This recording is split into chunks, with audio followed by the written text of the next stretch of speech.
काय म्हणावं, पुरोगामी महाराष्ट्र म्हणावं की काय म्हणावं हेच कळत नाही ते नितीनजी आपल्याला.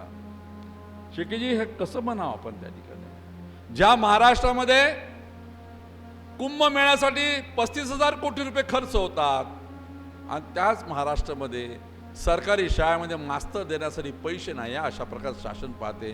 कुठं जावं साहेब त्या ठिकाणी? कारण मी पहिलेच म्हटलं की महाराष्ट्राची भूमी महात्मा ज्योतिबा फुलेंची मूर्ती, हा महाराष्ट्र डॉक्टर बाबासाहेब आंबेडकरचा महाराष्ट्र आहे, ज्यांनी पहिलेच सांगितलं होतं की शिका आणि संघटित व्हा. त्या ठिकाणी आम्ही खरं शिकलो का? बरं, जे काही शिकले अशातला भाग नाही की आमच्या समाजातले लोक शिकले नाही म्हणून, अशातलाही भाग नाही की आमच्या समाजातले लोक त्या पदावर कधी बसले नाही. बसले, पण तिथे गेल्यावर कशी भुरळ पडून जाते मलाच त्या ठिकाणी समजली. त्या ठिकाणी बलशाली राष्ट्र निर्माण करायचं असेल तर ज्या महामानवाने आम्हाला शिकवलेलं आहे की शिक्षण आणि आरोग्य हे दोनच गोष्टी मूलभूत पाया त्याच्या आहे. मूलभूत पाया सोडून आम्ही सगळंच करतो. आम्ही कुंभमेळा करतो, आम्ही त्या ठिकाणी कुठे मोठे मोठे यात्रा करतो, कावड यात्रा करतो, आणि अलीकडं साहेब नवीनच फॅड सुरू झालेला आहे.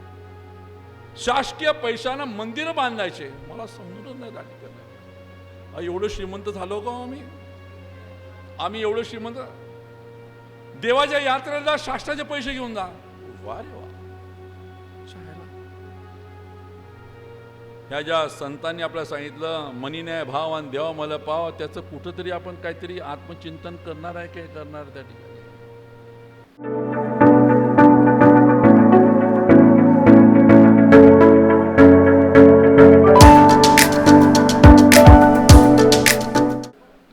ह्या कार्यक्रमाला आवर्जून उपस्थित असलेले कार्यक्रमाचे सन्मान्य उद्घाटक माननीय अशोक भारतीजी, नूतन माळवीजी, सुनील शेळकेजी, सन्मान्य संजय जीवनेजी, नुकत्याच ज्याने सत्कार स्वीकारला आणि आपलं चांगलंसं वक्तव्य केलं, काटोलच्या सन्मान्य नगराध्यक्ष सौभाग्य अर्चना देशमुख, अविनाश ठाकरेजी, मंचावर असलेले सगळे तर सगळे मान्यवर,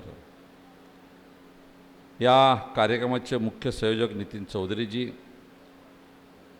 ॲडव्होकेट अशोक येवलीजी, माननीय सगळे उपस्थित मान्यवर, उपस्थित बंधू भगिनी मित्रांनो, मी मनापासून नितीन आणि यावलेजीचं मनापासून आभारी की त्यांनी अशा चांगल्या अशा कार्यक्रमाला ह्या ठिकाणी मला निमंत्रित केलं आणि आपल्यासोबत हितगुज करण्यासाठी आणि माझे विचार मांडण्याची मला एक त्या ठिकाणी संधी त्या ठिकाणी प्राप्त करून दिली.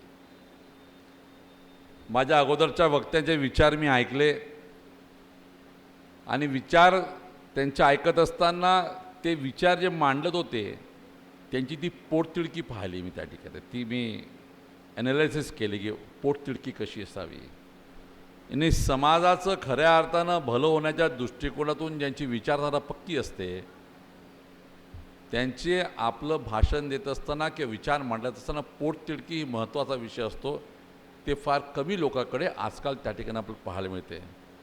नाही आता आजकाल म्हणजे असं आहे की विषयाला कार्यक्रमाचा विषयाला धरून काहीतरी मांडणं आणि औपचारिकता पूर्ण करणं असाच त्या ठिकाणी विषय आहे. ज्या महामानवांच्या त्या ठिकाणी स्वतःच्या समोरच्या फोटोला आपण सगळ्यांनी नतमस्तक झालो त्यांच्या पुढं, ह्या सगळ्याचे त्यांचाही मनापासून त्यांच्या पुढे नतमस्तक होतो आणि त्यांना आशीर्वाद मागतो. खरं म्हणजे ताई आपणही काही विषय बोलून गेला. मी आपल्याला वर्ध्याचा पालकमंत्री होतो तेव्हापासून आपली त्या ठिकाणी ओळख आहेच, त्या ठिकाणी अशातला भागच नाही, अशातला भाग आहे. शेळकेजी आपलं जरी माझा आपला गैरसमज ताईचा माझा फार जवळचा संबंध, आपल्याला त्याची कल्पना आहेच त्या ठिकाणी. विषय फार मोठा आहे, माझा तेवढाचा काही अभ्यास नाही, पण मी कधी कधी हाच विचार करतो. जसं आता कार्यक्रमाला त्या ठिकाणी मार्गदर्शन करत असताना सन्मान्य भारतीजींनी आपले विषय मांडले, इथे विषय मांडले आणि भारतीजी बड़ा पीड़ा महसूस करते हैं, हम लोग पीड़ा महसूस करते हैं यहाँ पे की ज्या महाराष्ट्रामध्ये महात्मा ज्योतिबा फुलेंचा महाराष्ट्र, जगविख्यात व्यक्तींनी समाजाचं भलं व्हावं म्हणून बौद्ध धर्म स्वीकारला, त्यांचा हा महाराष्ट्र. ह्या महाराष्ट्रामध्ये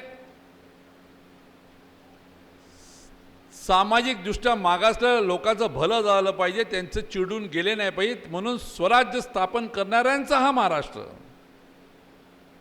आणि या महाराष्ट्रामध्ये आज अवस्था होऊन बसली आहे की 3% असलेले लोक आमच्यावर राज्य करतात. आम्ही मोठमोठ त्या ठिकाणी पाहत होतो. त्या ठिकाणी कधी कधी तर मला असा विचार येतो की आम्ही जे काही भाषणं करतो, आम्ही जे विचार मांडतो, ऐकणारे लोक पुढचे असणारे लोक हे मृत अवस्थेत जिवंत असणारी लोक आहे का, असा त्या ठिकाणी आभास माझ्या त्या ठिकाणी व्हायला लागतो.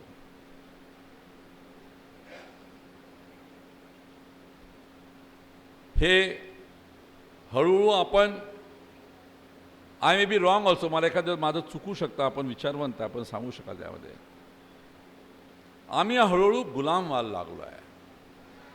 कळत न कळत आम्ही केव्हा सरकून गेलो अंदाजच लागला नाही. सुरुवातीला आम्हाला जसं ब्रिटिशांनी सुरुवातीला आम्हाला चहा पाजला, बरा वाटला,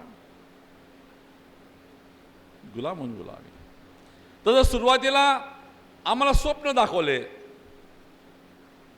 सुरुवातीला आम्हाला थोडं बहुत लहान पोराला आपण चॉकलेट घे, बिस्किट घे, थोडंसं असं काहीतरी, असं करता करता आमचं स्वार्थपणा आमच्यातला जास्त वाढायला लागला. आम्ही जास्त स्वार्थी झालो आणि आमचा स्वार्थ अजून त्या ठिकाणी आम्हाला उपभोगायला मिळायला पाहिजे म्हणून आम्ही लाचार व्हायला लागलो.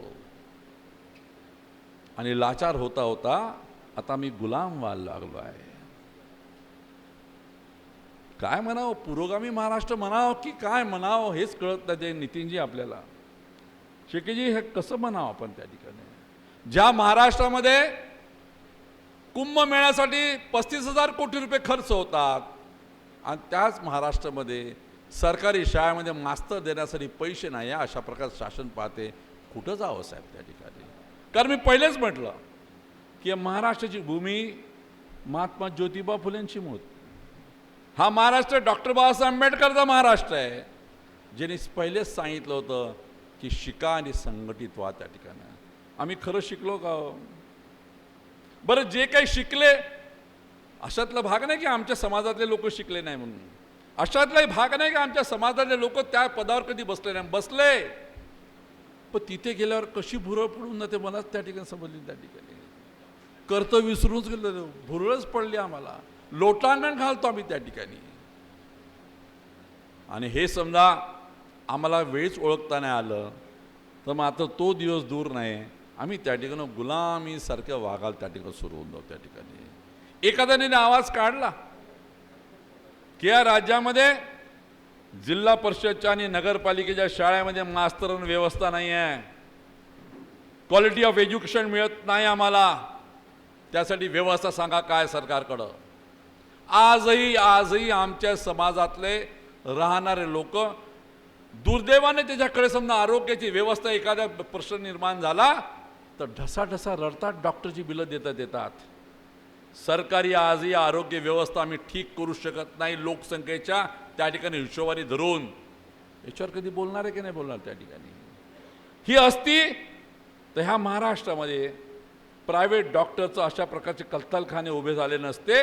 समजा सरकारने वेळच त्या ठिकाणी लक्ष दिलं. आणि दोनच गोष्टी गरजेच्या असते माणसाच्या, बलशाली राष्ट्र निर्माण करायचं असेल तर ज्या महामानवाने आम्हाला शिकवलेलं आहे की शिक्षण आणि आरोग्य हे दोनच गोष्टी मूलभूत पाया त्याच्या आहे.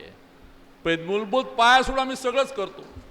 आम्ही कुंभमेळा करतो, आम्ही त्या ठिकाणी कुठे मोठे मोठे यात्रा करतो, कावड यात्रा करतो. आणि अलीकडं तर साहेब नवीनच फॅड सुरू झालेला आहे, शासकीय पैशानं मंदिरं बांधायचे. मला समजूनच नाही त्या ठिकाणी एवढं श्रीमंत झालो का आम्ही एवढं श्रीमंत, देवाच्या यात्रेला शासनाचे पैसे घेऊन जा. वा रे वा, चायला ह्या ज्या संतांनी आपल्याला सांगितलं मनी न्याय भाव आणि देवा मला पाव, त्याचं कुठंतरी आपण काहीतरी आत्मचिंतन करणार आहे काय करणार त्या ठिकाणी. आमचा वेळ आहे निघूनही जाईल, नवीन येणारी पिढी तयार होईल, पण जेव्हा नवीन पिढी गळ्यामध्ये गुलामीचे त्या ठिकाणी पट्टे घालून फिरतील, त्याचे जिम्मेदार दुसरं कोणी नाही. किमान त्यावेळेस आपण म्हणत होतो ब्रिटिश ना आम्हाला गुलाम केलं, आता तर म्हणा आम्हीच आम्हाला गुलाम केलं, दुसऱ्याला काय दोष देणार त्या ठिकाणी. आणि मग शिक्षणाचा त्या ठिकाणी वारसा असलेला हा महाराष्ट्र, ज्या दोन लोकांनी शिक्षण काय महत्त्वाचं असते, संस्कार काय महत्त्वाचे जे शिकवलं, ते स्वतःसाठी जगले नाही, ते समाजासाठी जगले. काय कमी होती महात्मा ज्योतिबा फुलेकडे? काही कमी नव्हती त्या ठिकाणी, छान राहू शकले असते. डॉक्टर बाबासाहेब आंबेडकर बॅरिस्टर होते, शाननी राहू शकले असते, पण सर्व समाजासाठी त्यांनी हाल पिठा सहन केलं, मान अपमानाचं मागोपुढं पाहिलं नाही, पण समाजासाठी. आणि अशा ह्या भूमीमध्ये आम्ही सगळेजण असे त्या ठिकाणी असे गुलाम होऊन गेलो, कुठेतरी त्या ठिकाणी मृतावस्थेत चालले गेलो. आम्ही यांच्या पुढं उभं राहण्याची सुद्धा आमची लायकी आहे का, असं माझ्यासारखाचा माणूस त्या ठिकाणी प्रश्न विचारतो. यांच्या पुतळ्यापुढं किंवा यांच्या फोटो पुढं किंवा यांच्या व्याख्यानाबद्दल करण्यासाठी सुद्धा आमची लायकी आहे का, हा विचार माझ्यासारखा माणूस करायला लागलेला. आणि हेच आज समाजाला त्या ठिकाणी समजून घेणं गरजेचं आहे. 3% लोक राज्य आम्हा सगळ्यावर 85% लोक करतात, तरी करावं काय अडचण नाही, पण विचारधारा.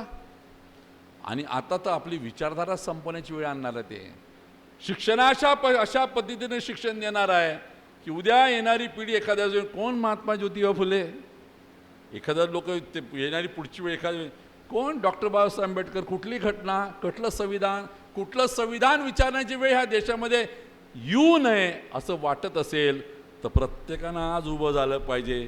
काय म्हणावं साहेब त्या ठिकाणी, सुप्रीम कोर्टाच्या जज म्हणतात या वर्षी नाही मतदान दिलं का, म्हणजे पुढच्या वर्षी देऊन टाक, पुढच्या वेळी मतदान देऊन टाक. वा रे वा.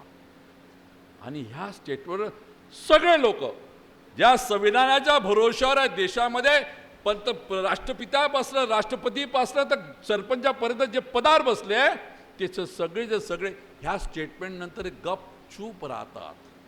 अरे तुम्ही देशाचे राष्ट्रपती झाला त्या संविधानामुळे, तुम्ही ग्रामपंचायतचे सरपंच झाला त्या संविधानामुळे, आणि इथले मधले सगळे पदं तुम्ही त्या ठिकाणी याच्यामध्ये भोगून आले असं ते त्याच संविधानामुळे. आणि त्या संविधानानं प्रत्येकाला अधिकार मतदानात दिलाय, आणि तो अधिकार तुम्ही नाही केला तर काय होते, पुढच्या वेळ कराल, इतकं सहज बोलून जायचं आणि तशा प्रकारे कृती करायची, तरी देश चुपचाप बसला राहतो. हेच त्या ठिकाणी देश मृतावस्थेत चालला गेला आहे का, ही त्या ठिकाणी आत्मचिंतनाचा विषय आहे. आपण सगळ्यांनी त्यामध्ये आत्मचिंतन करावं. आणि किमान पुढच्या पिढीला हे आपल्याला म्हणता आलं नाही पाहिजे की तुम्हाला गुलामीमध्ये टाकण्यासाठी आम्ही जिम्मेदार आहे. किमान आपण कसं गर्वानं म्हणतो की आमच्या बाप दादानं त्यावेळेस रक्ताचं पाणी केलं, घरावर तुळशीपत्र ठेवलं, माझं माझ्या बाईचं काय विचार केला नाही, आमच्या माऊलीने गळ्यामध्ये असलं असं ते सोन्याचे दागिने ह्या देशाच्या स्वातंत्र्यासाठी देऊन टाकले, असं गर्वानं आपण जगाला सांगतो. आणि आम्ही निहत्ते असतानाही त्या ठिकाणी ज्यांच्या हातात हत्यारे होते त्यांच्याकडे देश स्वतंत्र करून तर आम्ही गर्वाने ज्या जगामध्ये सांगतो, मग आमची पिढी काय सांगेल जगाला, याच्यावर चिंतन मनन होणं गरजेचं आहे. आणि ते आपण सगळ्यांनी आज खूनगाठ बांधावी अशा प्रकारचा मार्ग त्या ठिकाणी मांडतो आणि आपल्या शब्दाला विराम देतो. जय जय महाराज.